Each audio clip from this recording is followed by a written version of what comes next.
We are rapidly approaching 2026, and you're going to get a slew of people that you know and that you don't know that are saying new year, new me, and doing all this random stuff.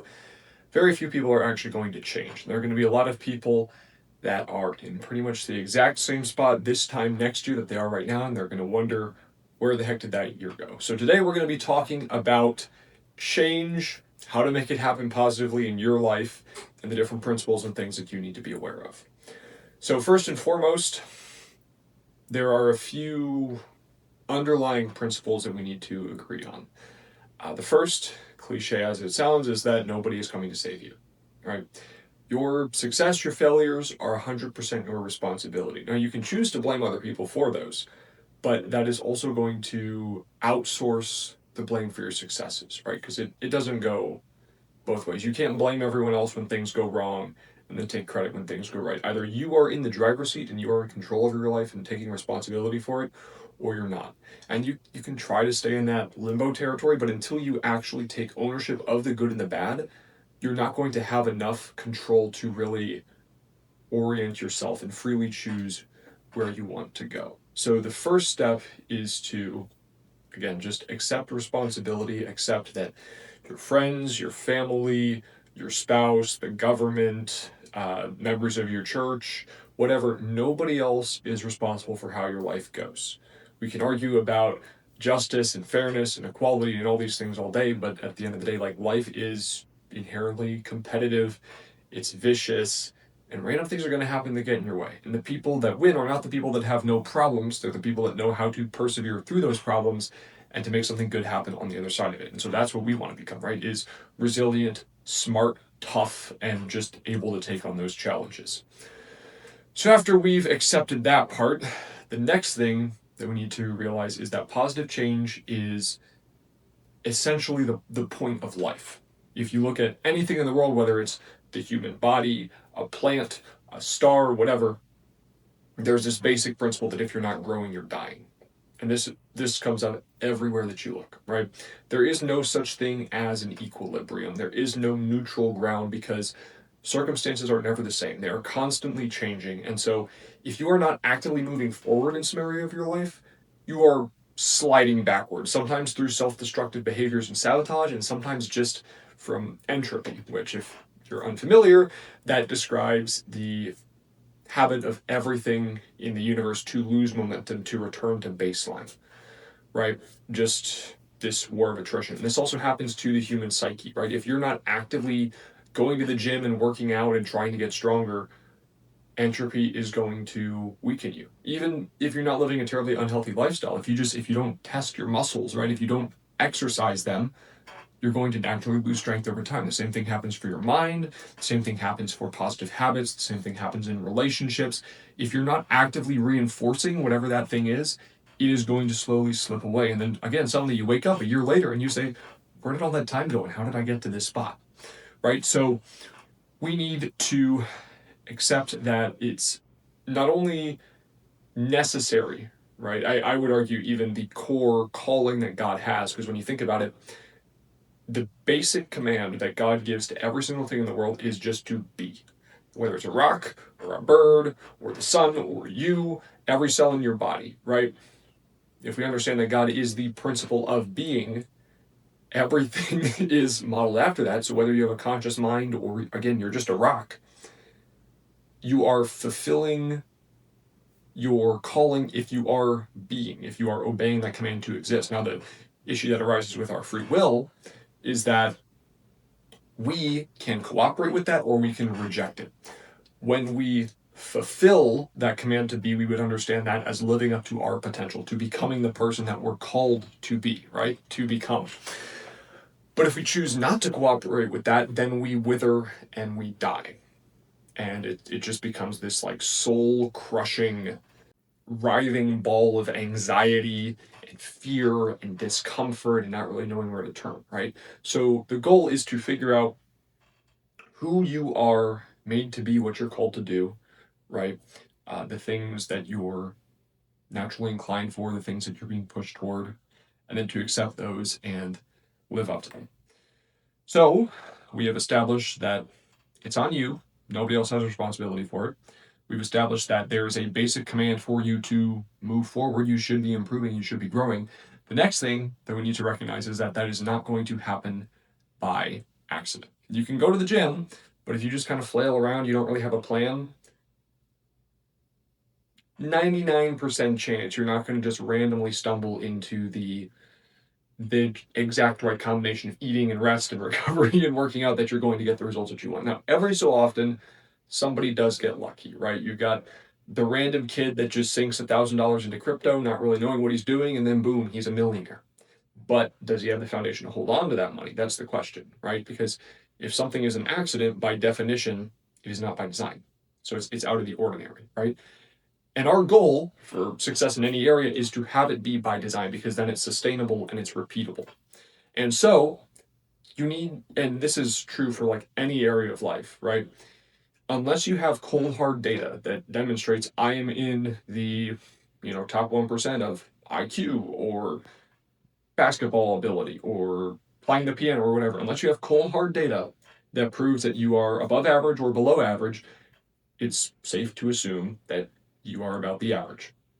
The average person is not successful by accident. And so you should not assume that you are just a special, unique snowflake that is just going to randomly stumble into abundance and success and prosperity and all your dreams, right? Because that's not how the world is set up. It's a cause and effect machine. And if you don't put in the right inputs, it's ridiculous of you to expect to get the right outputs.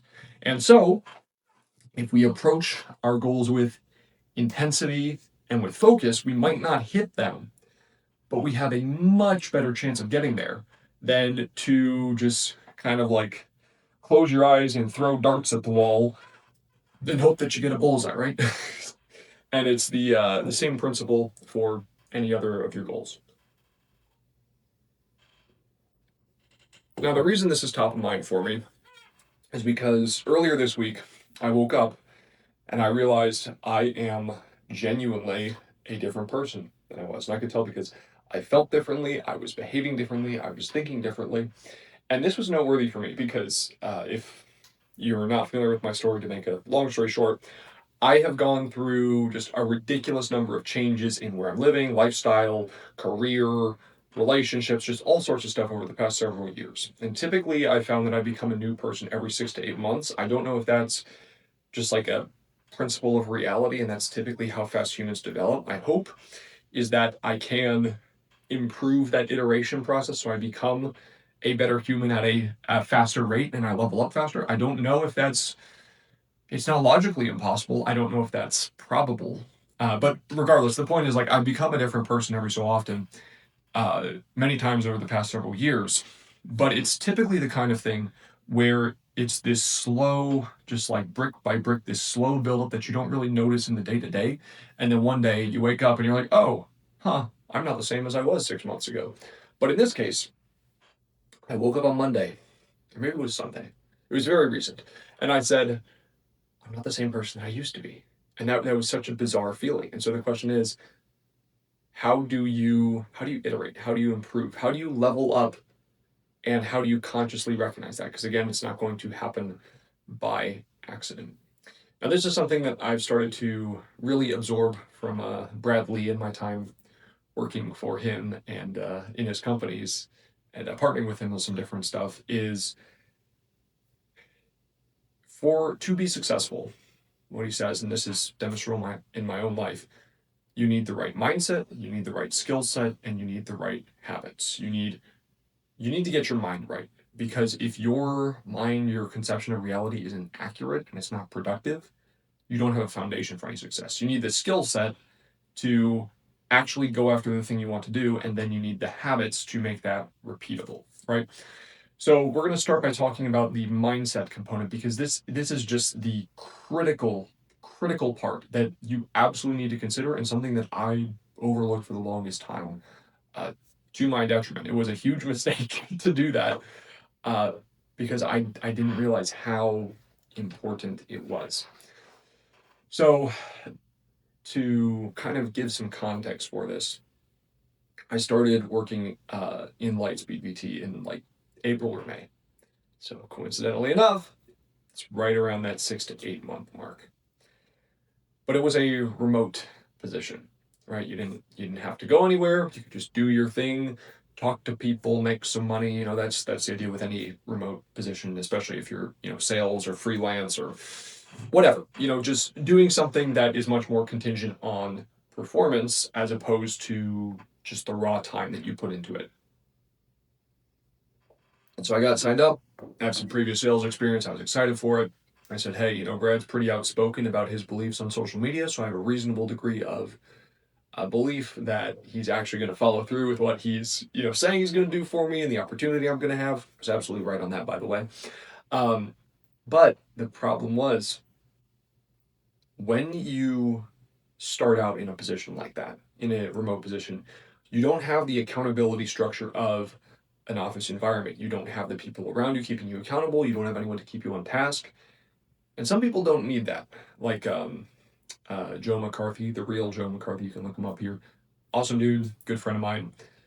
He has been a go-getter since he was like 15 or 16 years old. And so he has crushed it at remote work because he has had consistently, he's had that foundation and that ability to set a task for himself and execute on it without outside pressure. But if you don't have that baseline of operation, having time and location freedom can do you a lot more harm than good.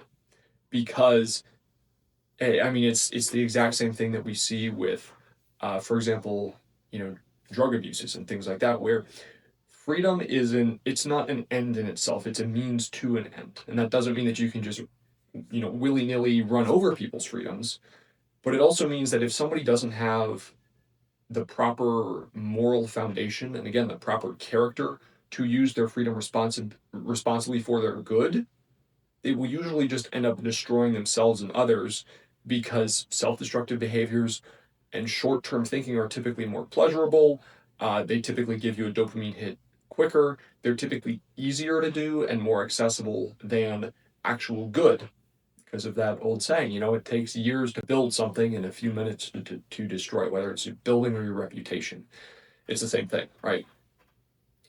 And so in order to see that, hey, this good outcome is going to require a lot more blood, sweat, and tears, either literally or, figuratively, and then to weigh that against short-term gain, unless you have the foundation to understand that the long-term reward is better than the short-term payoff, you just go for the short-term payoff. And that's why we see so many people in just horrible positions right now, because they have this buffet of options that we have in an industrialized, relatively free Western society, and they're just overwhelmed and they just return to that animalistic nature. And so I did not have that foundation. Now Brad has tried to teach, me and the other remote people, to get the mindset, the skill set, and the habits component down. But again, if you don't have somebody over your shoulder, it's on you. And so to have your mind in the right position to actually take advantage of that is just absolutely critical. And the word mindset is extremely overused because it's become one of those buzzwords, right, in the self-improvement space. And what needs to be acknowledged is that your mindset is useless if it doesn't lead you to actual good outcomes and productivity. And this is where a lot of people fall short. They'll think that staying in their heads and staying in the realm of ideas and just random information is going to make them better. But the only reason you should be consuming anything is to get a better tangible result in reality because you think differently, which leads to different actions, which leads to different, habits, lifestyles, and ultimately like your entire life is different based on what you think. But you cannot think something and then not actually apply that to your life. Otherwise it just becomes this infinite feedback loop where you feel like you're making progress, but you don't actually end up doing anything. And fundamentally, I think focusing on your mindset is for two purposes, mostly. The first is so you have an accurate model of reality. Like you understand how the world works, you understand cause and effect, and so that way you can accurately predict if I do this, then this will happen. And then the other one is to get positive momentum and to be on your own side. And this is something I've talked about before. But if you are not on your own side, if you don't behave like you're your own best friend, why would life give you any good results? Why should anybody else believe in you, right? Like anything coming from an outside circumstance is not going to do you any good if internally you don't have the ability to actually take advantage of it. You don't believe that you can make it because, and there's been a ton of research on this, right? What you believe is your limit very often is nowhere near your actual physical capacity because your brain wants to keep you alive. And death is when you have nothing left in the tank. Your body literally shuts down because you have no energy. And so your brain wants to keep you alive, which means it's not going to naturally let you actually put 100% of your effort into any one thing. A lot of people will argue that where you think your limit is really about 40% of your realistic maximum. Now, do I think you should be maxing out everything? No, because then you literally die. But the point is, we have a much greater capacity than we think we do. And especially in our society today, if you think about it, right? The more people you add into a group, the more complicated things have to be in order to manage it, right? If you look at this in the context of a company, let's say you are starting a business and you have 5 employees, that's pretty easy to manage because you can talk one on one with those people. But if you have a business that has 500 employees, 5,000, 50,000, 500,000, 5 million, suddenly you need all these processes and systems in place because you can't have a personal relationship with every single one of them. You need your HR department, you need your managers, you need a hierarchy, you need hiring staff, you need all these different people just to manage people that are actually doing your work. And we can look at society generally in the same way. When we were just, little tribes hanging out in the jungle in prehistory, we didn't have very structured leadership positions. It's just like, yeah, this guy's in charge of the tribe. This dude's the king, and he has some people that are loyal to him. Whatever. The king controls an army, and we all listen to him because we don't want to get beat up. And that's a very simple social hierarchy. But if you have, first off, a democratic or republican system that involves your average everyday person in the political process, and also if you add a lot of people into that equation, suddenly you need this massive apparatus to govern society and determine how things are going to go. And so that naturally means that from the perspective of society in general, it is especially, in like America, we have what, 330, 350 million people or something like that. It's in society's interest for us all to fit in our place because if you get too many disruptions in that system, it's not like you just have your little tribal lord that can come over and say like, hey, you bad, you stop that, and hit you over the head with a club and then leave, right? If you have enough breaking points, that collapses the entire system for 330 million people, which would kind of be a disaster. Now, this is not meant to be political, so we're gonna breeze past the discussion of whether or not we should want to break the system. But the point is that it is in society's interest for you to fit a very specific role, for you to think a very specific way. And so that is what most of us are conditioned to do.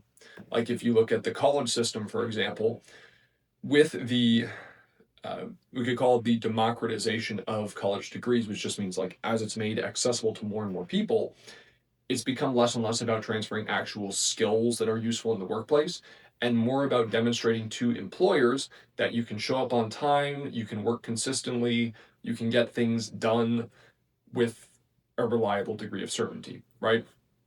And so society wants our mindsets to dictate a certain thing to us so that we're all in agreement and we all get along. The problem is, those beliefs are not always in alignment with reality or our best interest. And this is a thing that is kind of terrifying, is that we have this illusion of security, but really, and this is a whole other theological thing we don't need to get into, but if God is eternally present, like there is no past or future for God, it's just the present, then there's no like he will call you to do this, he will make you this. It's that we, from our perspective in time, are supposed to cooperate with him in becoming who we are made to be, which is something that can only be learned through trial and error and genuine effort on our part. So society might have its own idea of who we should be and what we should do, but I mean, it can't at least yet determine our genetics, our desires, our inclinations, things like that. That's that's still God's deal and his thing to manage. And so for you to think outside of the box of what society wants might be against the general cohesion of society, but it might be the exact same. It might be the exact same thing that you need to do in order to recognize your potential. So with that being said, how can you actually start improving your mindset? It's it's a huge topic. But as with anything, the best way to start changes is to just have small, incremental, measurable things. You need to start small, because if you try to take on something too big all at once, you're going to overwhelm yourself. You're not going to make any actual progress. And so the thing that really started to change things for me with my mindset was just to start adopting the daily habits that Brad talks about. He's like, drink 16 ounces of water first thing in the morning, write down 3 things that you're grateful for. I added in some morning prayer and like elevate your heart rate. Get in some exercise, things like that. And what this does is it starts to slowly build your confidence, because, and this is the same thing for like 75 Hard or any other morning routine or ritual. It's not that these things in themselves make you successful. And it's not that any one morning routine is like the thing that you need to do, because every influencer, every big name entrepreneur, they have their own recommendations and their own way of doing things. But the reason these things are important is because you prove to yourself that you can show up consistently and you can do the little things and you can keep the promises to yourself even when you don't really want to. It's not really convenient. And that starts to build up the confidence where you start to believe, hey, I can actually do the things I would say I will do. I can actually keep my promises. I can actually get better and improve. And then that starts to build your momentum. And this is something the Bible talks about. He who is faithful in little is faithful in much, and he who is dishonest in little is dishonest in much. Which, if we put it in modern terms, means if you can count on yourself to do the little things, then you can count on yourself to also try and follow through on the big things. But if you can't count on yourself to do the little things, then why should you even think that you're going to follow through on the big things? That's ridiculous, right?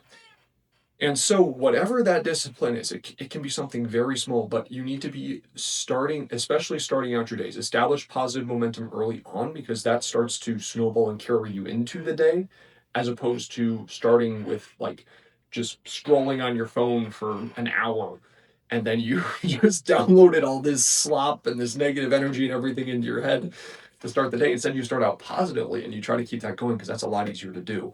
Um, and so for me personally, it wasn't until I moved out here to Vegas that I started to get my mind right. And coincidentally enough, I got to the 6 month mark just about, and I wasn't seeing any results because I wasn't actually like putting in the work and doing things.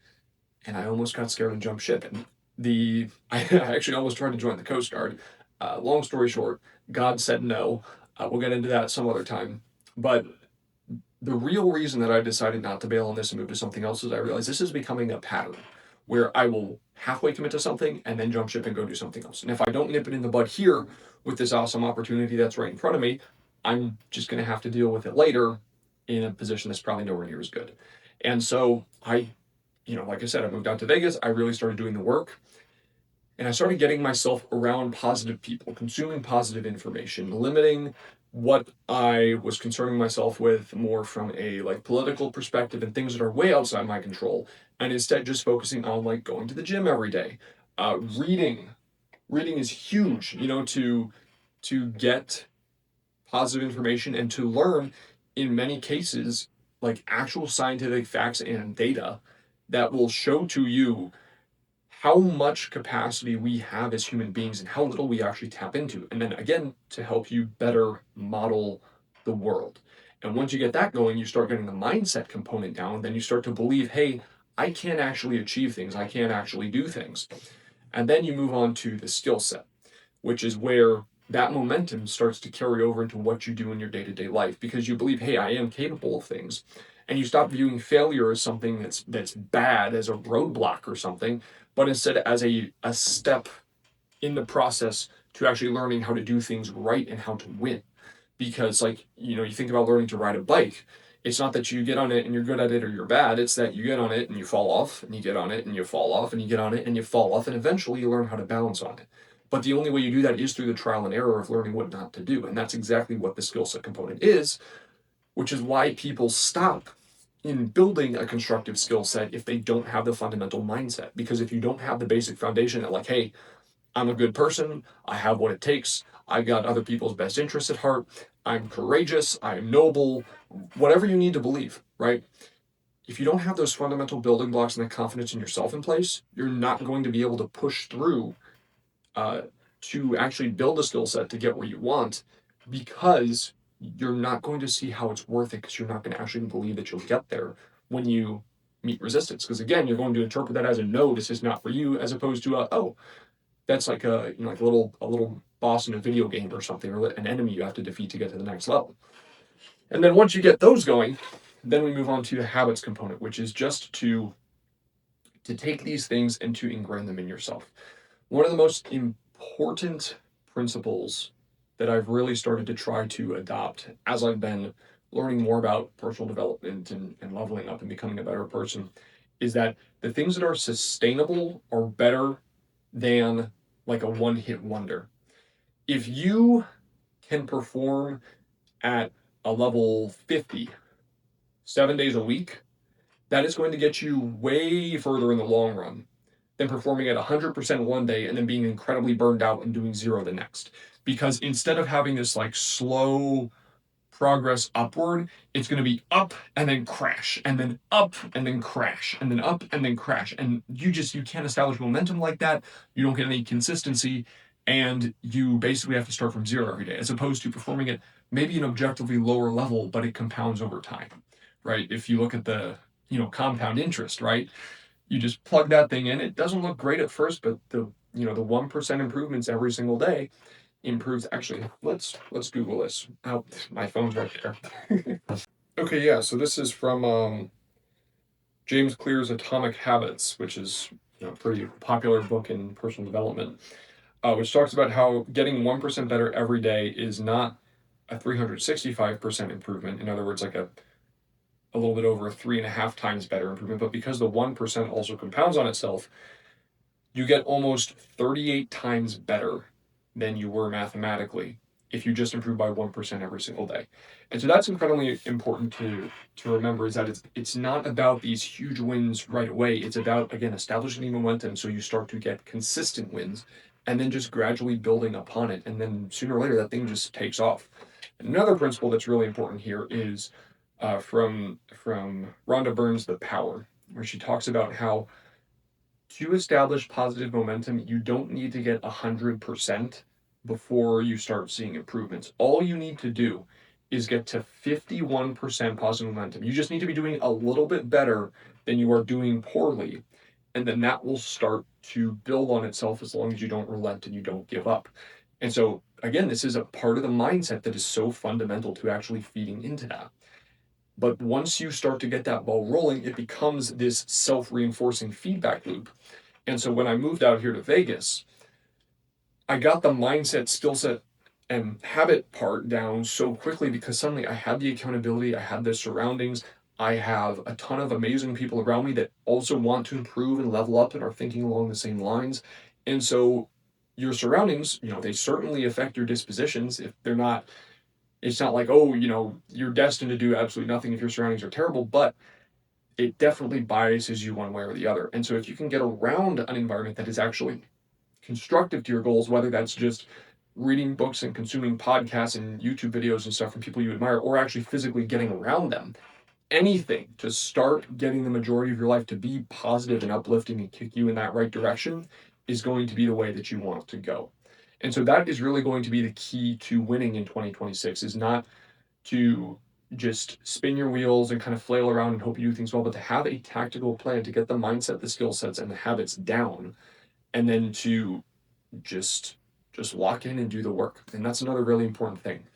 You can think and you can strategize all day long, but life is going to keep moving on. And there is no amount of thinking, no matter how much leverage you can build, you need to pull on that lever at some point to make things happen. And so if you spend the next year just thinking and theorizing and talking to ChatGPT and going to seminars and listening to podcasts and all this stuff and building this perfect system and doing absolutely nothing with it, you're going to be in the exact same place in 365 days because you haven't actually done anything. Again, the point of all this is not so you think nice thoughts and you feel good. It is so you think properly to actually approach life and to win, which only happens through action. There is no amount of thinking that is ever going to get around the need to take action. And the thing that's so important, and this is another lesson that took me forever to learn, is that ugly, terrible, stupid action is still going to beat a perfect idea that never gets executed on. And there will, because we're human beings, we live in a broken world, there are always going to be things that you can do better, things you want to improve on, etc., etc. But if you don't just make a move and take a risk at some point, you're never going to start moving. And so the people that are successful are the ones that are able to move without perfect information because they're willing to correct along the way. Because again, they have that confidence in themselves that, hey, I don't know exactly where this is going or what's going on, but I'm going to meet the challenges that come and I'm going to win. And again, that only happens with the mindset, the skill set, and the habits. So sit down, figure out who you want to emulate, the thoughts you want to have, the like positive energy you want to carry with you, the person you want to be, figure out the skills you need to get where you want to go, and figure out the habits, the day-to-day actions that you need to put those skills and mindset and everything into place, and then just continually reinforce them. And you will be completely unrecognizable this time next year. And as a matter of fact, if my theory is correct, 6 to 8 month iterations, you will be at least 2 levels ahead of where you are instead of just staying stuck and spinning your wheels. So I hope this has been helpful. I hope you have enjoyed this rambling. This was totally unscripted. So I may cut out a few portions here that got rambly, but I quite enjoyed this. I hope it was helpful. And good luck to all of you headed into 2026, and I'll see you at the top.